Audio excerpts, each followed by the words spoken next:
Hello, everyone. Welcome back to another edition of Spilling the Tea on GovCon. I'm Teresa Moon, Director of Business Development for Parabolis. We provide a better financial partnership for government contractors that includes a line of credit to fund your growth. The purpose of this podcast is to assist small businesses with success in the federal marketplace by introducing them to industry experts and resources that they may not otherwise know about. Today's guest is my friend and an extraordinary human, Marsha Lindquist, strategic pricing guru and founder and president of Granite Leadership Strategies. Marsha and I have known each other for about a year now, and in that time, I have grown to admire her both professionally and personally, and I am so thrilled for you to join us today. Welcome, Marsha. Hey, thank you so much, Teresa. Thank you for having me. Absolutely. Now, this thrills me because I followed you before I knew you. I listened to your words of wisdom on other people's programs. So the fact that I've been able to twist your arm and get you on here makes me really proud. But I have to imagine there are some people in my network and in our listenership that may not already know about you. So if you wouldn't mind, tell us a little bit more about yourself, your background in this industry, and the services provided at Granite Leadership Strategies. Well, let me give it brief because it's not about me. It's about what I want to bring to everybody. Great. I've been doing government contracting for about 30 years. Strategic pricing is my game, only for government contractors. And I've come from big aerospace and defense contractors before. I went to some small businesses, and I love my small businesses. I love them because we really get to do creative things with them. And they're open to learning and doing things new and different when it comes to pricing. So we do anything that touches money. That is strategic pricing, cost accounting, contracts, subcontracts, anything that has to do with federal regulatory compliance. Anything that, shall I say, makes you money, hampers your money, or gets you more money. That's what I'm all about. Well, hopefully everyone that's listening is all about all of those things as well. So it looks like you could be a one-stop shop for anyone that's paying attention right now, especially those who have already been engaging in the federal marketplace. So this is exactly why I had you on, because it's often that the issues with the particular services that you provide, the resources aren't known. And so being able to connect that dot happens often for us. And we have participated in assisting clients that have worked with you. And imagine this, they're already in tune to what they need from us, and we're not having to dictate the process. They know because of the guidance that you give them. So everyone needs to pay attention because I'm going to start asking questions, take some notes, and then we're going to make sure we provide you with all of Marsha's information so that you can follow up with her at some point as well. So let's dive right in. I know my audience is going to benefit from this. So in your book, which we're going to promote in a little while as well, your book is Secrets of Strategic Pricing for Government Contractors. You talk about what strategic pricing is. So what do you mean by that? So strategic pricing is really, shall I say, it's really putting a framework around everything that you're going to do for that particular bid. It involves putting together a pricing plan. It comes up with creative pricing solutions. Really talking about the roadmap that you have to put together, the opinions of your leadership, your business plan of your company. What are the various big decision points that you have to make that are long lead items? Do you need to go get financing from a Teresa Moon from Parabolis, or do you have already internal financing? What is the early pricing architecture that you need to put together in order to make this bid that you must win a win? And it takes together all of the various things, including being in sync with the technical team, as well as interfacing with your outside bankers, with your internal CFO organization, with your people who do business development. And it entails, it's very far reaching, Teresa, and people don't understand this. They often think that this is a cake mix. Well, we'll add some numbers to this spreadsheet and we're done. That's not the way you win. Right. And I think that that's exactly why this conversation is important. So let's go a little bit further then into this. You emphasize early pricing involvement in federal government bid preparation. When's the best time to start a pricing in their proposal process? Well, the best time to start it is when you're starting to talk about, we sometimes refer to it as the capture stage, or when you begin to put some, shall I say, thoughts to the keyboard, if you will, with your business development team. That's when you bring in the pricing people. My clients know that they have to bring me in not when the RFP shows up on their doorstep, or when they get the idea that they're now going to bid something. It's before that. It's early on. It's sometimes, I've been working on one right now for over a year. Mm-hmm. Now, I'm not working on it constantly, but that's how early people need to begin, because we have some very important long lead decision items to make. We had to prepare, the business development team for a lot of very different aspects of the bid. Early on means during the capture stage, Teresa. That's the simple answer. Okay. Right. I mean, we do a lot of consulting from a similar perspective. I had a business partner early on in my career tell me, when you are talking to your clients, you need to let them know that they need to engage with their partners early and often. And Yep. people don't always understand what that means until it's too late. You can't, with any of your outsourced resources, you can't go to the table with your hair on fire, because you're going to make bad decisions in that capacity. So you might pass over services or people that can do a better job because you just need to fill that role. You need to get that part of your process fulfilled. And I think I'd like to also, comment on the fact that you talk about the capture and business development teams getting involved that early with you. We find a lot in the things that we consult people on that the capture and consulting teams don't always have a hand in everything that the RFP process entails, which on our side of things would be, how much financing do they need to keep up with the work they're going to be performing at the highest level. So we encourage the same thing. So it's with all of your business partners, all of your external resources. You have to engage early and often, or they can't give you what you're looking for from the highest level as well. Yeah. When people show up with an RFP under their arm and say, it's due in 30 days or worse, 2 weeks, I can't do anything creative with you, really, or very little creative with you, because we don't have the lead time. We haven't laid down the groundwork that's necessary. Important decisions have to be made. Right. Right. Yeah. And time is of the essence with everything. So we know what that looks like. So let's get in a little deeper here with this conversation. Okay. So many contractors think that all they have to work with on pricing are indirect rates and profits. So you highlight over 24 pricing strategies within your book. So what are 3 key strategic pricing tools? You call them, they're inside of that toolbox. What are 3 strategic pricing tools you have beyond indirect rates and profit margins to work with? There's so many, like you're saying, there are over 24 in the book. And let's talk about a couple of these. Okay. The most important one these days seems to be escalation. I'm reading a lot of GAO protests where people have not been realistic and not been reasonable in their projections. They're still using 2.5% escalation in a market that is way beyond that. That's not reasonable. Okay. And so I've seen 3 RFPs in the last year that say, if you are not bidding at least X, let's call it 4% just for argument's sake, then you are not being realistic. So escalation is very important to get grounded about. Okay. And you're not plucking a number out of the air. You're doing some research. You're doing some bona fide justification of that. You're finding out what is the going rate right now. And in my book, I talk about places where you could buy that information and other places you can get it for free.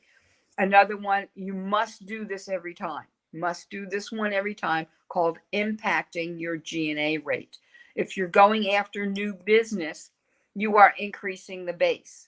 That means that you have the ability to lower your G&A rate and improve your winning. Now, yes, technically it's an indirect rate, but it's not the same old indirect rate that you're always using. Okay. That's an important piece of the equation. Okay. Another one that I love to use, Teresa, the third one that I like to say is get realistic with direct labor salaries. Okay. Don't just say, well, I think it's about, let me see here. It's about an $80,000 position. No, go get real data. And I don't mean go to salary.com, although that is a source. Go to see what history has, go to the Bureau of Labor Statistics, find out what salaries are going for. Go to GSA, see what your competitors are doing. Do some real homework. Don't just dream about what the rate ought to be. While salary.com is what people are wishing to hire, for a position, it certainly is one benchmark, but it shouldn't be your only benchmark, Teresa. So those are three top ones that I like a lot.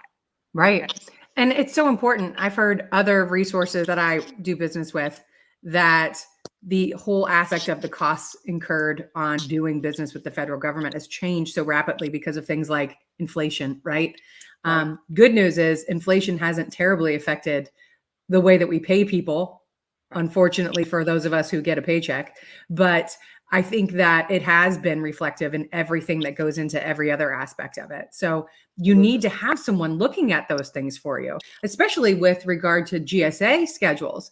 They are so specific, you get locked in on your pricing with them. Lots of people don't understand that. If you tell them that this is the price that you're paying or you're doing business at, they're going to lock you in at that.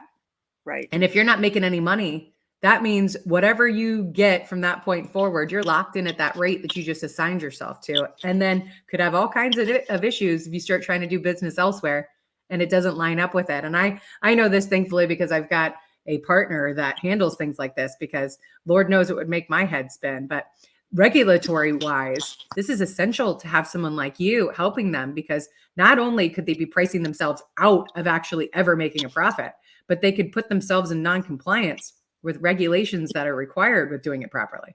Absolutely true. Absolutely true, Teresa. Yeah. Mm-hmm. Yeah. So I think that that's a great segue into the next question that we have. How can government contractors get consistency within their strategic pricing efforts? Well, the first thing that you do is you really must have a process. Okay. And it's a process that you follow each and every time you step up to do a bid. In my book, there's a whole chapter developed and specifically for strategic pricing process. That process should be something that's repeatable. That's something that you do every single time. If you buy the book, you also get access to 3 important checklists, and one of them is your strategic pricing process checklist. I give you a lot of tools in the book that you can use and that you can employ right away. If you have a strategic pricing process that you use each and every time, no fail, right? Then you are not missing anything. You're not doing something new and different this time that you didn't do last time. You may find, however, as you develop your own process, that there may be things you want to add to the process. But again, it needs to be a repeatable process that you do every single time. Okay. And I mean, consistency is key. Yeah, absolutely. Mm-hmm. I hear you. Absolutely. So if federal contractors want to make their pricing the best it can be, you talk about presenting a strong value proposition in the written portion of the pricing document. Right. What does that business case value proposition become? Why is it so important to winning a bid? Okay, let me put it this way. If you don't do this, you're doing just what your competitors are doing. Same thing. You're putting together what I refer to as a cost volume that's called sawdust. If you printed it all out, you can make a lot of sawdust out of it, okay? And it's dry, it's awful. It's nothing exciting about it. If you put together an introduction or an executive summary at the beginning that puts your value proposition right up front, and it's not the same thing that you put in the technical volume. It's all about the money. After all, this is a price proposal, right? I want you to monetize the value that you bring to the government. Mm-hmm. Now, why is that so important? Because if you tell the government not only what your bid is, but how much you're going to save them in time, resources, schedule, anything else that you can monetize, and it's not an exact science, okay? It's a top level number, and you tell them about it, then you are setting yourself apart from your competition, because your competition is not doing this. They Right. are doing business narrative as usual, dry and boring. Okay. You got to give the reader and the evaluator and the source selection official something to really latch onto and go, wow, this contractor is different. They're telling me by hiring them, we are going to be saving X amount of dollars, okay, in either time, money, or schedule. And that's important to them. If that's so important to them, then you got to give them the evidence that they need to choose you. That's why. Right. And having that contained in it, because we talk a lot about how don't try to reinvent the wheel when it comes to presenting your information to the contracting officer or whoever it is that you're trying to solicit your business to, because all too often they try to get too flashy instead of doing exactly what is required in the request for information or request for proposal. And I think that the important differentiator that you've just talked about is actually speaking well about your business and what is differentiating you from the other competition. And it's not always the cheapest price, and it's not always, being able to make your, capability statement pop. It is providing them, they want to look for who's got the best past performance, who's got the best presentation of the way that they're going to do this work. Why is that different from everyone else that's thrown their hat into the ring? And so I think what you're leading with is the most important component. There's probably three, and that should be at least number one or two, is having someone help with you to develop that portion of the plan if you really want to win, because you're not going to be, very seldomly will you be the only person throwing your hat in. Now, when that happens, congratulations, but you're not going to know it. So you can't go into it anticipating that other people aren't going to want to be a part of it as well. I don't very often talk to people that have won a contract because they were the only ones that set a bid out. So you need to deal with your process with thinking that there's going to be multiple other companies competing with you for it. And I think you are a key to helping them separate themselves from the herd. And this is the one place where you can be different than your competition, because what you have to say in the value that you bring, and you monetize it and you show it, you visualize it, you give them all of the ammunition that they need to choose you, they're going to choose you. Right. It's pretty much as easy as that. And sometimes easy is, the best route, especially if you've got an expert leading the way for you. So I would listen closely. So let's get into the last question that I've got for you. You say often that contractors need to get price to win before they bid. What is that? And how is it different from strategic pricing? Okay, price to win. Let me just make this distinction. Price to win is externally focused. Strategic pricing is internally focused. Okay, price to win is all about getting someone, or if it's in your company, you can do it inside your company. Big companies do this. Okay, they have price to win people and they have strategic pricing people, and sometimes they may be the same people, but generally they're not, because price to win means that you're taking a look at the incumbents, you're taking a look at the competitors. Okay, you're trying to say, does it fit in your revenue stream? Can you compete effectively? Is this the right opportunity for the company? It's also looking at competitive assessment. Okay, this is why strategic pricing and price to win are not the same, because competitive assessment means that you are getting information to understand what your competitor is likely to do. It's almost sometimes called a financial black hat. Okay, you're getting insight into competitive data. Again, it's externally focused. It's focused on the client. It's focused on competition. You could see where that could be a conflict of interest. If you have access to competitive data, if I do it for somebody, I have access to competitive data. How are you going to feel about me working on your strategic pricing if I am kind of spilling the beans, shall we put it that way, about competition? Strategic pricing is very internally focused. It's focused on what do we as a company need to do? What is the framework we need to lay down? What are our hot buttons? What are our value propositions? What are the things that we need to decide in terms of risk and profitability for our company? What are the various things that we can pull and tog inside our company in order to make this a win?